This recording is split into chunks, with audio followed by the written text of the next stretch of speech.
ഈ കഴിഞ്ഞ ഓണപരീക്ഷയ്ക്ക് മാത്സിൽ എത്ര മാർക്കാണ് കിട്ടിയെന്ന് ഞാൻ ചോദിച്ചു കഴിഞ്ഞാൽ ഇവിടെ എത്ര പേർക്ക് അഭിമാനത്തോടെ സ്വന്തം മാർക്ക് വിളിച്ചു പറയാൻ പറ്റും?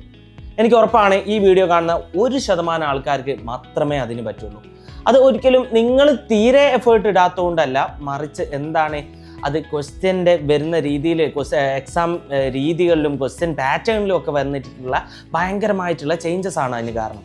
ഇനിയിപ്പോൾ എന്തായാലും കാരണമൊക്കെ പറഞ്ഞ് എക്സ്ക്യൂസ് ഒന്നും പറഞ്ഞ് ഇങ്ങനെ നിന്നിട്ട് ക്രിസ്മസ് എക്സാമിന് വീണ്ടും പോയിട്ട് ഇതന്നെ സംഭവിച്ചാൽ കാര്യമുണ്ടോ? ഇല്ല. അപ്പോൾ നമുക്ക് ഇതിൻ്റെ സൊല്യൂഷനാണ് വേണ്ടത്. നിങ്ങൾ മാത്സ് പഠിക്കുമ്പോൾ എന്തൊക്കെയാണ് നിങ്ങളുടെ പ്രശ്നങ്ങൾ ആൻഡ് അതിൻ്റെ സൊല്യൂഷൻ കിട്ടാൻ വേണ്ടിയിട്ട് എന്താണ് നമ്മൾ ചെയ്യേണ്ടത്, ഇത്തരത്തിലുള്ള സകല സാധനങ്ങളും ഡിസ്കസ് ചെയ്യാൻ വേണ്ടിയിട്ട് നിങ്ങൾക്ക് വേണ്ടി മാത്രം നമ്മൾ എന്താണ് ഒരു ഫ്രീ വെബിനാർ ഈ സെപ്റ്റംബർ 18 രാത്രി എയർക്ക് കണ്ടക്ട് ചെയ്യാണ്.